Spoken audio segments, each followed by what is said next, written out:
Saya Maria Rosalia Ijung Anggur, mahasiswa PPG Angkatan Ketiga tahun 2023, NIM 23002911051,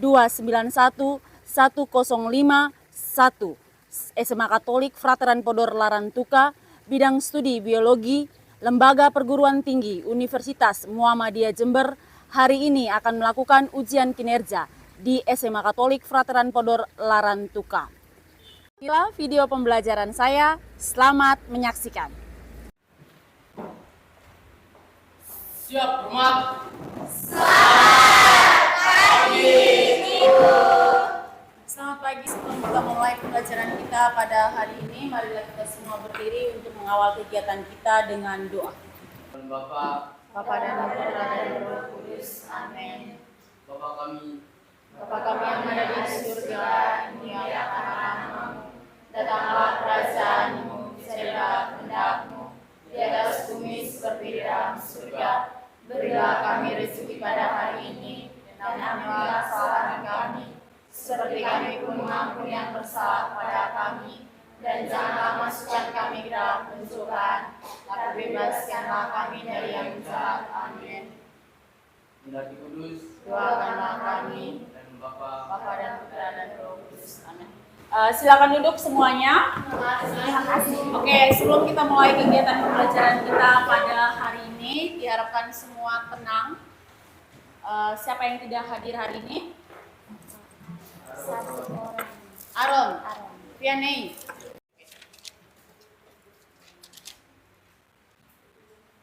Sebelum kita mulai, marilah kalian mengerjakan pretest untuk hari ini.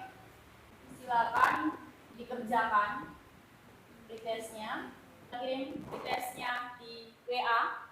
Ya, silakan dikerjakan.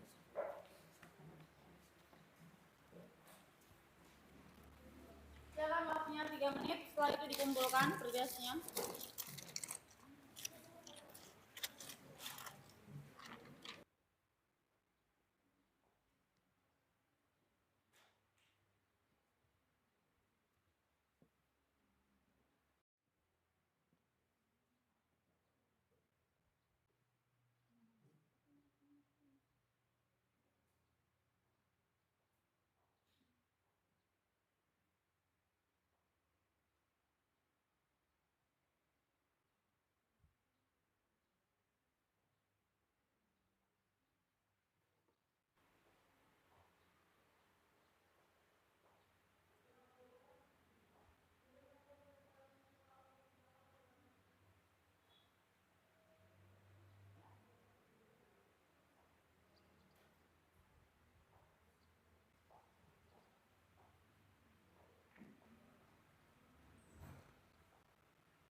Oke, yang sudah?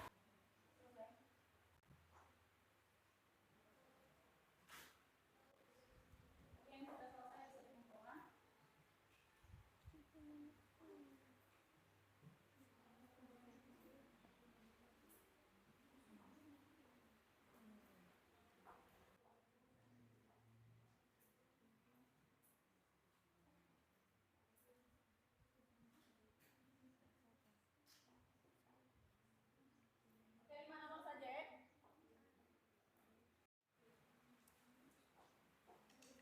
Oke, semua selesai ya? Oh ya. Terima kasih anak-anak sekalian. Sekarang kita beralih ke video. Mari kita sama-sama melihat video ini.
Oke, video tadi menceritakan tentang apa? Tadi menceritakan tentang keanekaragaman hayati di Indonesia. Oke, bertepuk tangan untuk sini. Ya, video tadi menceritakan tentang keanekaragaman hayati di Indonesia. Siapa yang tahu apa itu keanekaragaman hayati? Oke, Cindy, apa itu keanekaragaman hayati? Keanekaragaman hayati adalah keanekaragaman di dalam makhluk hidup, diantaranya termasuk ekosistem perairan, kemudian daratan, lautan, serta kompleks-kompleks ekologi lainnya yang termasuk keanekaragaman. Oke, tepuk tangan untuk sini dulu.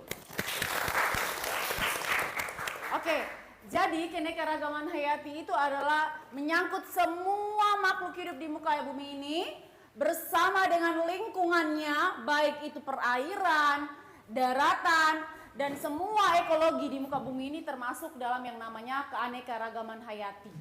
Baik itu pohon, air, tanah, hewan, tumbuhan, semua itu disebut dengan keanekaragaman hayati. Beberapa tingkatan keanekaragaman hayati?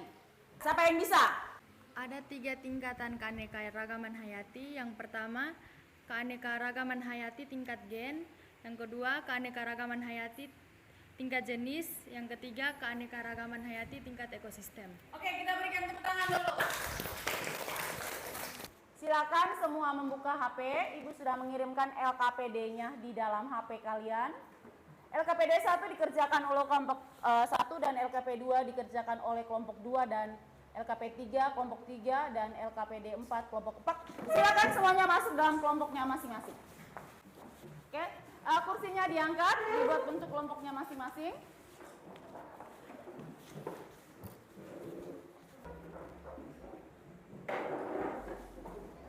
Silakan duduk.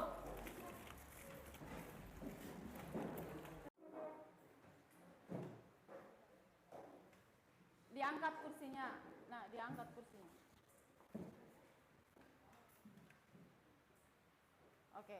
Capaian pembelajaran kita pada hari ini adalah pada akhir fase E, peserta didik memiliki kemampuan untuk menciptakan solusi atas permasalahan-permasalahan berdasarkan isu lokal, nasional, atau global terkait pemahaman keanekaragaman makhluk hidup dan perannya, virus dan perannya, inovasi teknologi, komponen ekosistem dan interaksi antar komponen, serta perubahan lingkungan.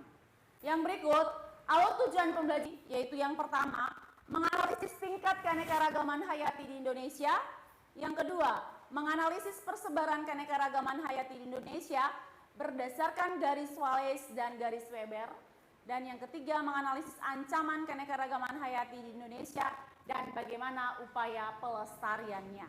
Tujuan pembelajaran kita pada hari ini yang pertama, mengidentifikasi ciri keanekaragaman hayati secara lisan atau rekaman video dengan tampilan yang menarik. Yang kedua, mengklasifikasikan tingkat keanekaragaman hayati berdasarkan sifat dan fungsinya.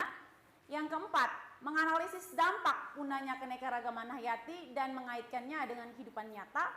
Dan yang keempat, yaitu menganalisis upaya pelestarian keanekaragaman hayati. Model pembelajaran yang digunakan hari ini adalah model pembelajaran problem based learning atau pembelajaran yang berorientasi pada masalah. Di situ ada artikelnya, di situ silakan dibaca artikelnya sebaik-baik mungkin. Lalu identifikasi masalahnya, silakan diidentifikasi masalahnya, masukkan ke dalam kolom tersebut. Setelah identifikasi masalah, kalian buat rumusan masalahnya. Setelah kalian buat rumusan masalahnya di situ, lalu kalian cari informasi daripada permasalahan yang kalian peroleh, dan yang terakhir kalian buat cari solusi untuk mengatasi permasalahan yang kalian temukan dalam artikel yang dibagikan tadi, dan buatlah kesimpulan. Setelah itu presentasikan di depan. Silakan.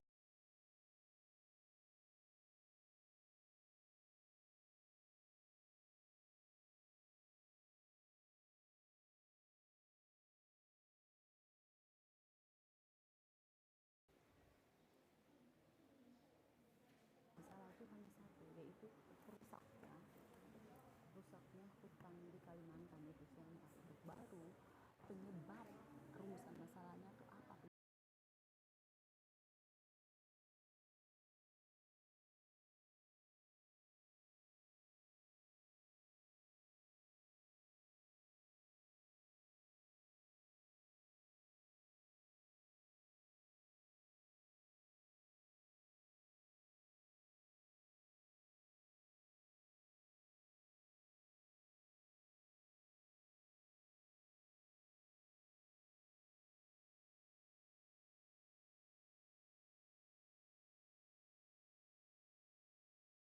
Kalau ini ketersediaan burung merak yang sangat, nah ini benar, berarti kurangnya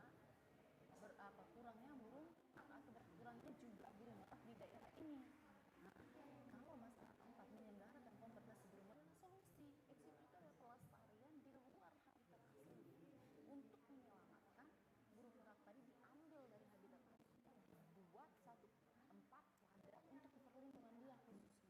Itu harus dipahami, oke? Jadi kamu yang satu cuma satu, berkurangnya jumlah burung merak di daerah itu penyebabnya karena sebagian komunikasi. Oke, lagi 6 menit.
Terima kasih atas kesempatan yang diberikan. Kami akan memperkenalkan diri kami. Saya Udis Hajon sebagai moderator. Saya Luki Gening sebagai pembicara pertama. Saya Ulfi Guran sebagai pembawa materi. Saya Maria Gatanya Lalu sebagai pembawa materi. Saya Tulita Martin sebagai pembawa materi. Baik, di sini kami akan menampilkan hasil diskusi kami dari LKPD 3 mengenai masalah keanekaragaman hayati. Dari artikel yang telah kami baca, masalah yang kami identifikasi adalah penurunan jumlah harimau Sumatera. Di sini kami merumuskan 3 buah pertanyaan. Yang pertama, apa penyebab berkurangnya jumlah atau populasi harimau Sumatera di Indonesia? Yang kedua, apa dampak berkurangnya jumlah atau populasi harimau Sumatera bagi keseimbangan alam? Dan yang ketiga, bagaimana upaya untuk menanggulangi dan mencegah kepunahan harimau Sumatera? Yang berikut penyebab penurunan jumlah harimau Sumatera. Yang pertama, degradasi habitat. Degradasi habitat adalah proses yang berasal dari manusia yang membuat habitat menjadi kurang sesuai atau kurang tersedia. Yang kedua, perambanan. 3, perburuan. 4, perdagangan ilegal. 5, menurunnya satwa mangsa. Yang keenam, konflik harimau dengan manusia. Yang berikut, dampak berkurangnya jumlah harimau Sumatera bagi keseimbangan alam. Penurunan populasi harimau Sumatera tentunya akan berdampak pada keseimbangan ekosistem di dalam hutan tersebut. Populasi lain seperti babi hutan dan rusa yang berada pada trofik sekunder akan mengalami peningkatan dan mengganggu keseimbangan ekosistem dalam hutan. Peningkatan populasi tersebut disebut juga trofik kaskade. Yang berikut, dampak berkurangnya penurunan jumlah harimau Sumatera. Peningkatan populasi hewan pemakan tumbuhan atau herbivora seperti babi hutan dan rusa yang merupakan hewan dengan trofik sekunder akan berdampak pada hutan. Jika hewan herbivora yang menjadi makanan harimau berjumlah banyak, maka mereka akan membutuhkan tumbuhan atau pepohonan dalam jumlah yang banyak. Jika tumbuhan dimangsa sebagai sumber makanan mereka, maka hutan akan kesulitan untuk tumbuh dan melakukan regenerasi dengan sempurna. Jika hutan tidak tumbuh, maka kita sebagai makhluk hidup akan kehilangan produsen oksigen, yaitu tumbuhan untuk kita bernapas. Yang berikut, upaya perlindungan. Yang pertama, pembentukan Taman Nasional dan kawasan konservasi. Yang kedua, peningkatan upaya penegakan hukum untuk mengatasi perburuan ilegal dan perdagangan satwa liar. Yang ketiga, meningkatkan kesadaran masyarakat tentang pentingnya melestarikan dan ekosistemnya. Sekian presentasi dari kelompok kami. Silakan untuk memberikan pertanyaan atau sanggahan terkait dari presentasi kelompok 3 mengenai jumlah penurunan harimau Sumatera. Terima kasih atas kesempatan yang diberikan. Saya mau bertanya, tadi di penyebab berkurangnya jumlah harimau Sumatera dijelaskan bahwa ada degradasi habitat. Saya meminta penjelasan dari kelompok kalian tentang apa itu degradasi habitat. Di sini saya akan bertanya. Tadi di upaya perlindungan ada dijelaskan bahwa peningkatan upaya penegakan hukum untuk mengatasi perburuan ilegal dan perdagangan satwa liar. Pertanyaan saya, bagaimana upaya konkret dalam peningkatan penegakan hukum untuk mengatasi perburuan ilegal dan perdagangan satwa liar dalam rangka melindungi keanekaragaman hayati? Baik, terima kasih. Saya akan menjawab pertanyaan dari kelompok 1 yang diwakili oleh teman saya Eko Rugon. Pertanyaannya, apa itu degradasi habitat? Degradasi habitat adalah proses yang berasal dari manusia yang membuat habitat menjadi kurang sesuai atau kurang tersedia. Sekian dan terima kasih. Jadi tahu dulu kata degradasi habitat itu adalah penurunan kualitas lingkungan yang diakibatkan oleh aktivitas manusia. Sehingga aktivitas itu dibuat tidak baik, sehingga bisa menyebabkan kepunahan atau komponen-komponen yang di dalam lingkungan itu bisa saja rusak, bahkan punah dan hilang dia. Seperti itu yang disebut dengan degradasi habitat. Untuk contoh konflik penegakan hukum sebagai upaya perlindungan harimau Sumatera. Jadi kami mengambil kasus pada 2016 yang dimana seorang pria Aswar Anas berusia 40 tahun menjadi orang pertama Indonesia yang divonis maksimal 4 tahun penjara karena terjerat kasus memburu harimau Sumatera. Kita berikan tepuk tangan untuk kelompok 3. Ya, jadi ada hukum, ada hukum yang diturunkan pemerintah atau ada aturan perundang-undangan tentang barang siapa yang melakukan perburuan liar atau menangkap harimau akan dikenai hukuman. penjara. Jadi seperti yang dilakukan pada tahun 2016 tadi, ada seorang anak yang dihukum penjara atau dipenjarakan karena menangkap harimau secara liar. Oke, sekali lagi kita berikan tepuk tangan untuk kelompok 3.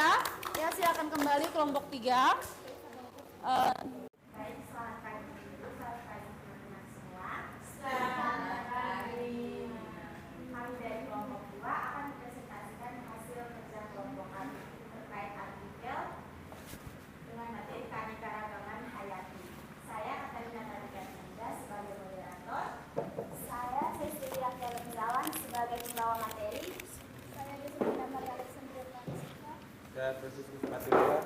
Saya Anil Ogian. Saya Agnes Hidayah Bede. Di sini artikel yang telah kami baca, kami menemukan masalah yaitu rusaknya hutan di Kecamatan Siantar. Pertama, apa kegiatan manusia yang menyebabkan rusaknya hutan? Yang kedua, bagaimana dampak rusaknya hutan bagi makhluk hidup? Dan yang ketiga, apa solusi yang dapat dilakukan untuk mencegah rusaknya hutan? Untuk rumusan masalah yang pertama, penyebab rusaknya hutan adalah adanya kegiatan manusia seperti ladang berpindah, intensifikasi pertanian, perburuan liar, penebangan liar, serta industrialisasi. Manusia juga banyak membunuh hewan untuk beragam jenis kepentingan seperti untuk makanan, untuk pengobatan, atau bahkan untuk perhiasan. Bukan hanya itu, namun banyak juga yang merusak habitat tempat tinggal hewan. Yang kedua, dampak dari rusaknya hutan bagi makhluk hidup diantaranya adalah populasi makhluk hidup yang semakin berkurang. Contohnya, gajah Sumatera yang kini telah mengalami kepunahan akibat ulah manusia. Populasi gajah Sumatera sekarang hanya berjumlah 1.800 ekor dari tahun ke tahun yang semakin menurun populasinya. Penurunan ini disebabkan oleh ancaman kehilangan habitat hutan, konflik dengan manusia karena dianggap sebagai perusak tanaman perkebunan, serta perburuan untuk diambil gaji. Yang ketiga, solusi. Salah satu upaya yang dilakukan untuk melestarikan habitat gajah Sumatera adalah dengan membangun prasarana yang digunakan sebagai pusat rehabilitasi serta tempat untuk melakukan penangkaran pada hewan-hewan langka. Hal inilah yang menjadi alasan dibangunnya pusat konservasi gajah di Aik Mauli sebagai upaya untuk mempertahankan populasi gajah dari kepunahan. Ada 4 ekor gajah yang terdapat di wilayah Aik Mauli. 4 gajah ini diurus oleh Mahfud.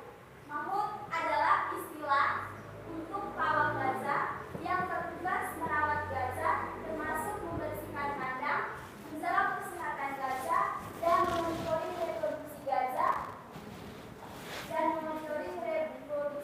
serta melatih gajah-gajah di kawasan hutan Aik Mauli untuk berinteraksi di hadapan pengunjung. Yang terakhir, kesimpulan. Hutan memiliki keanekaragaman hayati yang tinggi dan memainkan peran penting dalam menjaga keseimbangan ekosistem. Hutan juga menyediakan habitat bagi banyak spesies hewan. Oleh karena itu, penting bagi kita untuk menjaga kelestariannya.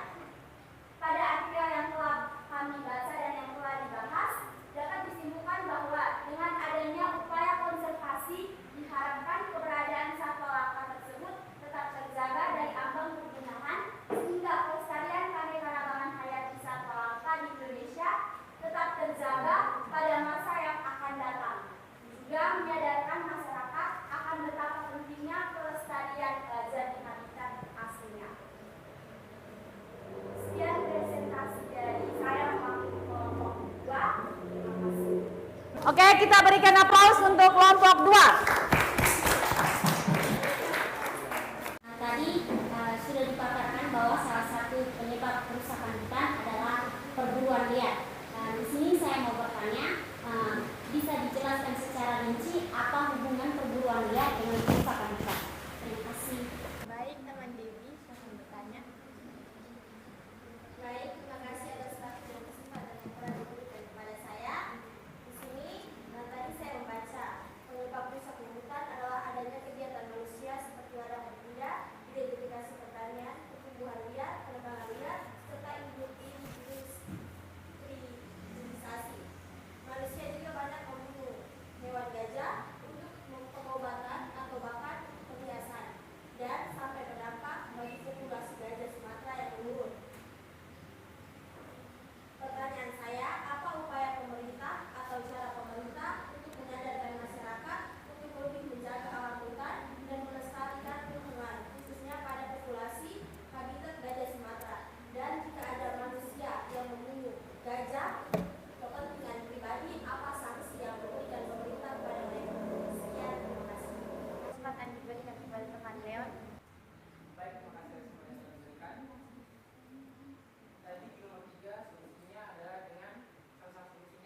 jelaskan hubungan perburuan liar dengan kerusakan hutan.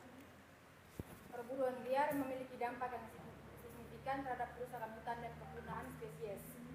Aktivitas ini mengancam keberlangsungan hidup berbagai spesies satwa liar. Ini merupakan bukti nyata kerusakan alam akibat aktivitas manusia. Perburuan liar juga berdampak langsung pada populasi satwa liar di hutan. Sebagai contoh, populasi orang hutan di Taman Nasional Gunung Leuser Aceh telah menurun secara drastis dari 14.600 ekor pada tahun 2016 menjadi hanya 710 ekor pada tahun 2023. Perburuan liar juga berkontribusi pada kerusakan habitat. Misalnya, perburuan liar yang mengincar bagian-bagian tubuh harimau untuk diperjualbelikan mengancam kelestarian hewan di area konservasi maupun di alam liar. Mengatasi masalah ini, diperlukan kerjasama antara masyarakat hutan dan global dalam menangani risiko kerusakan hutan dan perburuan liar. Sekian. Baik, saya ingin menanggapi jawaban dari kelompok dua. Di sini saya bertanya tentang perburuan hewan secara liar terhadap pengaruh hutan, bukan perburuan hewan liar terhadap pengaruh perburuan hewan liar terhadap hutan. Jadi pengaruh perburuan liar terhadap hutan, kerusakan hutan. Jadi hubungannya ketika mereka berburu secara liar, ada hubungan tidak dengan kerusakan hutan tersebut. Jadi hutan rusak karena perburuan liar. Maka pasti ada hubungan di situ yang dimaksud. Maka jelaskan. Liar ini bisa merusak ekosistem. Nah, setelah rusaknya ekosistem ini, ekosistem akan berpengaruh terhadap hutan. Saya akan memberikan contohnya seperti manusia memburu harimau, dan ketika harimau punah, maka mangsa harimau, para hewan-hewan pemakan tumbuhan ini akan meningkat. Nah, setelah dari itu mereka akan bisa menghabisi semua tumbuhan tanpa ada takut karena mereka tidak ada pemangsanya lagi. Sekian. Oke, kita berikan tepuk tangan. Oke, berikut. Dengan membangun pusat rehabilitasi dan konservasi sudah menjadi solusi yang terbaik untuk mencegah menurunnya populasi gajah Sumatera. Membangun pusat rehabilitasi dan konservasi adalah langkah positif untuk membantu mencegah penurunan populasi gajah Sumatera. Namun solusi yang efektif memerlukan pendekatan yang komprehensif, termasuk melindungi habitat alami gajah, menangani perdagangan ilegal, dan meningkatkan kesadaran masyarakat tentang pentingnya perlindungan satwa liar. Pas? Oke, pas ya? Oke. Kita berikan tepuk tangan untuk kelompok 2. Oke, silakan kelompok 2 kembali. Jadi, tadi kalian sudah mempresentasikan, ada 2 kelompok yang mewakili kita untuk mempresentasi hari ini. Kalian telah mempresentasikan tentang keanekaragaman hayati. Di situ ada 2 kasus yang diangkat, yaitu kepunaan gajah di hutan Sumatera, dan satu lagi yaitu harimau Sumatera. Dua-dua ini ada di Sumatera. Nanti kita lihat bahwa di NTT juga ada pohon cendana yang mengalami penurunan jumlah cendana dari tahun 2000 jumlah pohon cendananya berjumlah 1 juta. Dia mengalami penurunan di tahun 2020 menjadi 300 pohon, 300.000 pohon. Berarti dia mengalami penurunan sebanyak 700.000. Dari 10 tahun kemudian, itu dia mengalami penurunan 7.000, tidak mengalami peningkatan. Sehingga ini perlu diketahui bahwa keanekaragaman hayati itu, mengapa perlu dilakukan pelestarian? Karena apa? Karena terjadinya penurunan jumlah keanekaragaman hayati di dunia, bahkan khususnya di Indonesia, menjadi perlu dilakukan pelestarian agar menghindari kepunahan. Khususnya di Nusa Tenggara Timur ini adalah salah satu jenis pohon yang disebut dengan pohon cendana. Ini adalah salah satu pohon yang mempunyai manfaat atau yang dibutuhkan oleh semua orang di daerah Timor Sumba dan di daerah Sumba Timur. Itu cendana di tahun 2000 tadi dijelaskan berjumlah 1 juta pohon. Di tahun 2010 itu 10 tahun kemudian dia mengalami penurunan menjadi 300.000 pohon. Berarti pengurangannya itu 700.000. Tidak ada penambahan di sini. Malahan mengalami penurunan dari tahun ke tahun. Sehingga mengapa perlu dilakukan pelestarian? Untuk mengembalikan sehingga jenis makhluk hidup yang langka itu tidak mengalami kepunahan. Sehingga yang menjadi endemik atau kekhasan Indonesia itu tetap terjaga. Maka tugasnya adalah kita generasi muda. Kenapa bisa terjadi kepunahan? Keanekaragaman hayati itu bisa hilang. Sebabnya apa? Yang pertama di sini ada kerusakan habitat.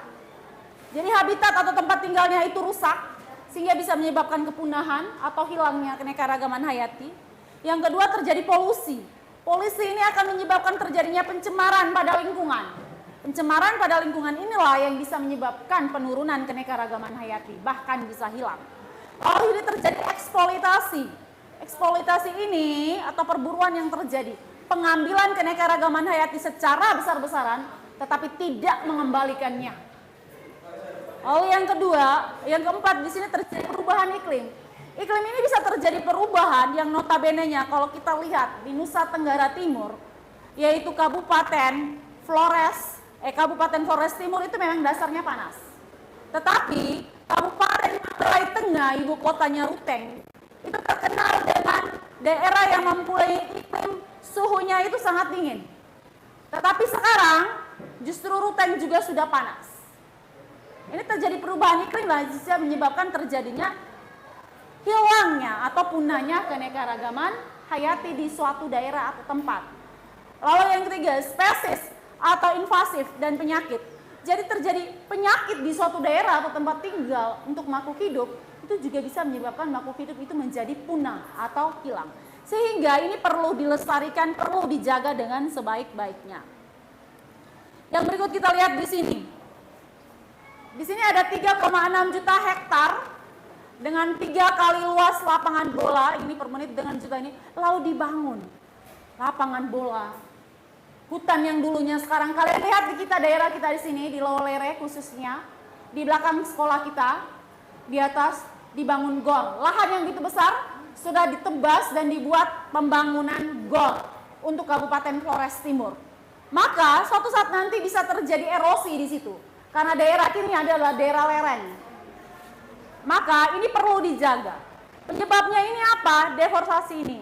Lemahnya pengawasan pengelolaan hak penguasaan hutan, eksploitasi hutan tanaman industri, lonjaknya pembangunan dan perkebunan, illegal logging, pembakaran hutan untuk pembukaan lahan baru. Nah, ini harimau liar yang akan terancam punah. Khususnya tadi kalian bahas di daerah Sumatera. Harimau ini adalah satu kekhasan. Harimau Sumatera ini dalam bahasa ilmiahnya kita yaitu Panthera tigris. Dia ini suatu saat nanti bisa punah karena apa? Habitatnya dirusak, perburuan liar, maka bisa menyebabkan kepunahan harimau Sumatera yang menjadi kekhasan negara Indonesia, khususnya di Pulau Sumatera. Kalau kita berbicara soal keanekaragaman hayati, itu kita berbicara soal semua yang beraneka ragam. Kalau kita berbicara soal keanekaragaman hayati, maka hayati ini menyangkut makhluk hidup. Maka semua hal, baik itu tumbuhan, hewan, maupun mikroorganisme yang kecil, itu masuk dalam yang namanya keanekaragaman hayati. Tingkatan-tingkatan keanekaragaman hayati di sini ada genetik, ada jenis, ada ekosistem, tadi sudah dijelaskan di awal. Lalu ini kita lihat gen, tadi kalian lihat di sini ada mangga di sini. Dengan jenisnya ada mangga apel, ada mangga udang, ada mangga harum manis. Di sini, spesies ini kita lihat baik-baik di sini. Ada harimau, ada kucing, ada singa, dan ini ada harimau yang berbeda lagi. Jenisnya di sini kucing ini satu jenis dengan harimau dan singa, tetapi berbeda gen. Paham? Mereka masih dalam satu jenis, yaitu Panthera di situ. Lalu yang berikut kita lihat ada ekosistem di sini, ada ekosistem di sini. Kalian bisa pahami perbedaan ekosistem. Jadi kata kunci dari keanekaragaman hayati tingkat gen adalah perbedaan gen. Keanekaragaman hayati tingkat spesies adalah lihat perbedaan spesiesnya. Dan keanekaragaman hayati tingkat ekosistem itu dilihat perbedaan ekosistemnya. Yang berikut kita lihat ada persebaran flora dan fauna di Indonesia, yang tadi kalian sebutkan harimau Sumatera dan lain sebagainya. Ini kita lihat. Oke? Yang terakhir adalah bagaimana upaya pelestariannya melalui plasma nutfa, konservasi dan penyelamatan sistematis. Konservasi ini ada pelestarian ex situ dan pelestarian in situ. Pelestarian di dalam habitat aslinya disebut dengan pelestarian in situ. Contohnya komodo di Pulau Komodo, lalu pelestarian ex situ adalah pelestarian di luar habitat aslinya. Contohnya harimau Sumatera dibawa ke Taman Nasional untuk dilindungi karena habitatnya sudah rusak. Oke, baik, terima kasih. Silakan kalian mengerjakan prosesnya, sudah dibagikan di WH, nanti langsung dikirimkan ke link yang telah disediakan. Siapa yang bisa menyimpulkan pembelajaran kita pada hari ini? Oke, silakan. Siapa yang bisa menyimpulkan? Angkat tangan. Oke, Cindy. Silakan. Terima kasih atas waktu yang diberikan. Dari pembelajaran hari ini tentang keanekaragaman hayati, saya dapat menyimpulkan bahwa pentingnya untuk kita manusia menjaga alam lingkungan agar makhluk hidup yang berada di lingkungan atau di hutan dapat terjaga dan tidak hilang habitat aslinya. Oke, terima kasih. Ini kita berikan tepuk tangan. Jadi intinya dari semua yang tadi dijelaskan bahwa perlu adanya kita sebagai generasi muda untuk menjaga keanekaragaman hayati. Itu sangat penting untuk apa? Generasi selanjutnya setelah dari kalian. Oke, kita berikan tepuk tangan untuk kita semua hari ini. Oke, terima kasih untuk pembelajaran hari ini. Sekian dan terima kasih. Oke, kita semua menutup kegiatan kita pada hari ini dengan doa. Silakan semuanya berdiri. Marilah kita menyiapkan hati dan batin kita untuk mulai berdoa. Dalam nama Bapa dan Putra dan Roh Kudus. Amin. dan Tuhan Yesus, Bunda Maria, terima kasih atas berkat perlindungan dan penyertaan kepada kami semua sepanjang dalam pembelajaran kami tadi. Semoga apa yang telah dijelaskan oleh guru kami dapat kami mengerti dan kami pahami dengan baik. Nah, bersolat ya Tuhan, dan sepanjang segala masa. Amin. Bapa dan Putra dan Roh Kudus. Amin. Siap, Mat. Terima kasih juga anak-anak. Selamat beristirahat. Setelah ini